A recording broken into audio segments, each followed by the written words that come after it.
Alhamdulillah, kita lanjutkan kembali kajian pejuang kita dan dimukadimai dengan fikih praktis. Kita belajar ilmu agama, kita belajar ilmu fikih untuk memperbaiki ibadah-ibadah yang kita lakukan.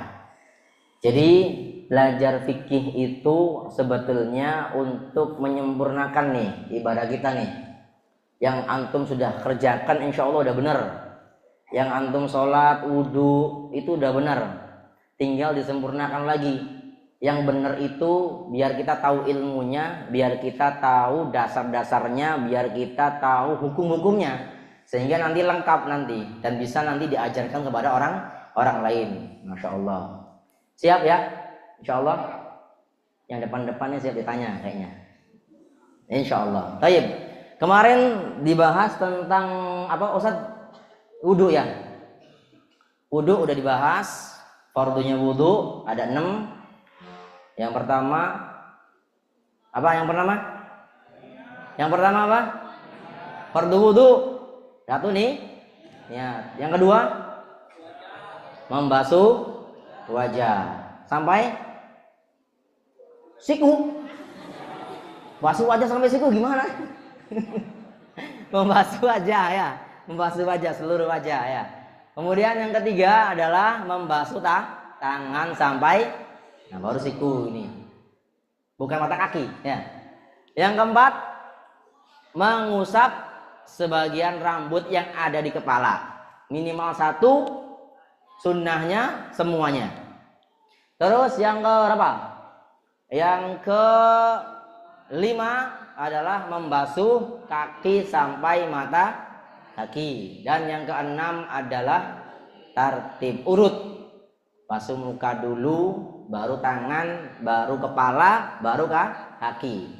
Itu fardunya wudu. Nah sekarang kita nanti insya Allah akan bahas hari ini hal-hal yang membatalkan wudu dulu. Setelahnya nanti baru kita syarat-syaratnya wudu. Apa saja yang membatalkan wudu itu?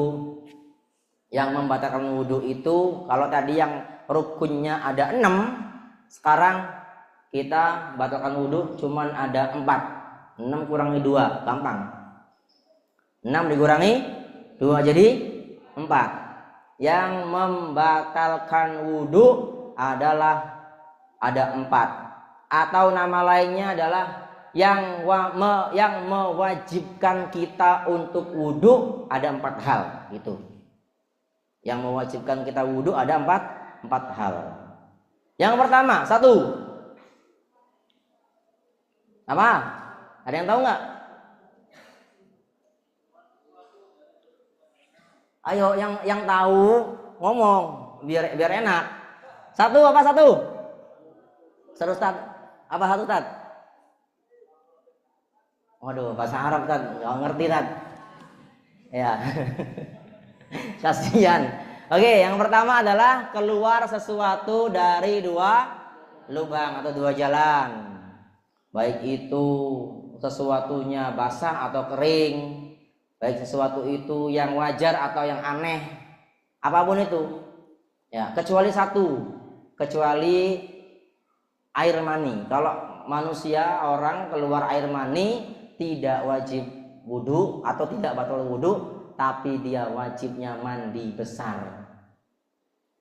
Ya, insya Allah nanti kita paham, kita jelaskan nanti. Kemudian yang kedua ada apa? Yang kedua membatalkan wudu apa? Apa? Hilang akal. Hilang akal ada 3. Ada 3 tingkatan. 1, gila. Yang pertama gila. Dan sahabat-sahabatnya, ya gila, ya sinting, ya apa gitu, macam-macam dah ya pokoknya teman-temannya. Ada lagi yang kedua mabok atau pingsan. Mabok, pingsan dan kawan-kawannya. Mabok, pingsan, ayan, koma, ya apalagi ya belenger gitu ya, belenger gimana atau semaput. Semaput. Orang Jawa ngomongnya semaput. Itu. Kemudian yang ketiga adalah tidur. Tidur juga batal wudu. Tidur batal wudu kecuali. Nah, ini ada kecualinya. Kalau tidur batal wudu kecuali tidurnya dalam keadaan duduk. Yang sekiranya nempelkan pantatnya itu lubangnya itu ke alas itu tidak batal wudu. Duduklah gitulah. Tidur dalam keadaan duduk tidak batal wudu. Tidur dalam keadaan wudu terserah mau duduknya apa aja. Mau duduk sila, mau duduk apa? Nyender gini, ya, mau duduk selonjoran, bebas.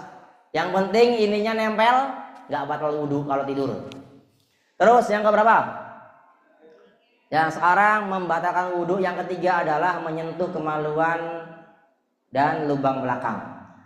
Menyentuh kemaluan manusia dan lubang belakangnya. Dengan apa? Dengan syarat apa? Dengan telapak tangan dan perut jemari. Ini telapak tangan sama perut jemari. Ini perut jemari nih. Ini namanya perut jemari. Nah, perut jemari itu yang pokoknya sekiranya itu telapak tangan kok nyentuh kemaluan, maka itu membatalkan wudu. Tapi kalau yang nyentuhnya itu bukan telapak tangan menurut jemari, nggak batal wudu. Jadi misalnya apa? Misalnya kena ini kemaluan, kena ini misalnya, kena ininya, ini. Nah ini itu nggak batal wudunya. Atau misalnya ada anak kecil nih, punya anaknya misalnya lagi belajar atau mungkin lagi kencing, anaknya lagi pipis, kemudian dipegangin ininya biar nggak kemana-mana. Nah begini dipegangin, mohon maaf, ini nggak batal wudunya. Ini nggak kelihatan tuh, kelihatan nggak kameranya? Ya, kayak gini nggak batal wudu. Ya, nah itu adalah apa? Tapi kalau yang nyentuhnya ini perut jemari atau telapak tangan itu membatalkan wudu. Maka wajib kalau pengen sholat ya wudu lagi nanti. Ya, paham nggak bapak-bapak, ibu-ibu yang ngurus anak? Ya makanya bapak-bapak kalau ada, jadi harus apa tadi syaratnya? Pakai perut membatalkannya dengan telapak tangan atau perut jemari. Jadi kalau seandainya nih ada bapak-bapak ini ada yang mohon maaf pipis, ya bapak ada yang pipis. Kalau dipegang begini, batal nggak wudunya? Batal wudunya nggak? Pakai ini, bukan perut jemari loh. Yang benar. Kenapa batal? Karena kencingnya ini berarti udah pinter nih ya. Aduh nggak bisa ditipu ini. Aduh muridnya Ustaz Rasyad, masya Allah. Ustaz Rasyad, sukses antum Ustaz. Ya. Jadi kalau tadi contoh pertama anaknya yang kencing, nah ini bapaknya yang kencing, ya batal, ya. Baik, insya Allah lah paham ya. Terus kemudian yang keempat yang terakhir membatalkan wudhu adalah bersentuhan kulit, kulit dengan lawan jenis apa? Dengan 5 syarat, bersentuhan kulit dengan 5 syarat. Tulis nih, 1. Laki-laki perempuan. 2. Kulit ketemu kulit kalau sama kerudung nggak batal. Kulit kalau sama kuku nggak batal. Kulit kalau sama gigi nggak batal. Kulit sama rambutnya istri batal nggak? Nggak batal ya.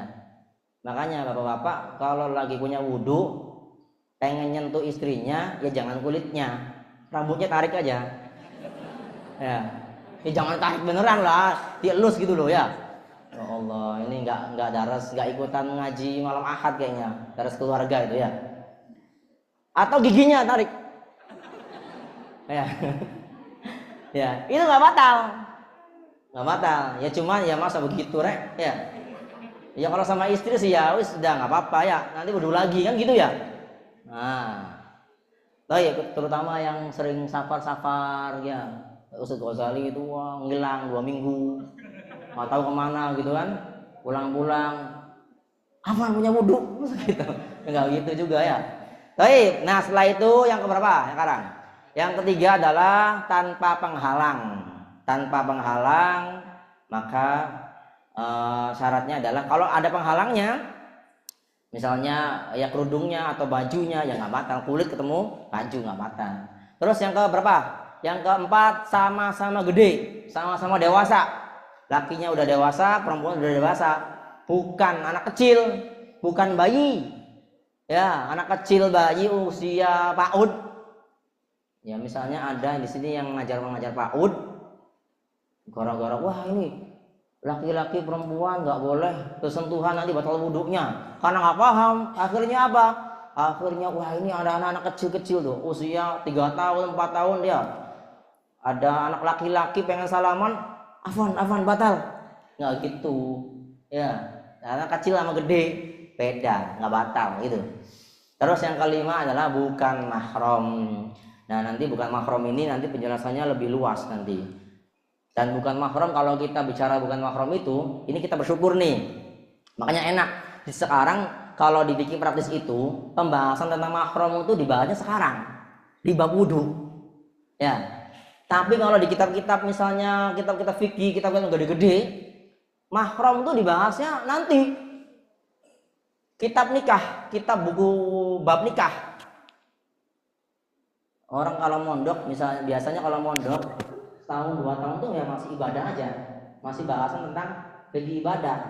Nah, nanti kalau udah berapa tahun, nah baru fikih nikah gitu. Makanya di taibahnya atau di apa namanya, di takapuh atau di taibah itu fikih nikah diajarinya nanti akhir-akhir itu, pas akhir. Kecuali orang yang mau nikah, ya. Orang yang mau nikah maka belajar fikih nikah. Nah, kita bersyukur di sini belajar memahami tentang mahram itu di bab wudu ini di awal-awal malahan ya. Jadi kita tahu nanti. Nah, sekarang mahram nih. Apa itu mahram? Mahram adalah orang yang haram dinikahi. Namanya mahram. Bukan muhrim. Kalau muhrim itu orang yang lagi umroh, lagi haji, namanya muhrim.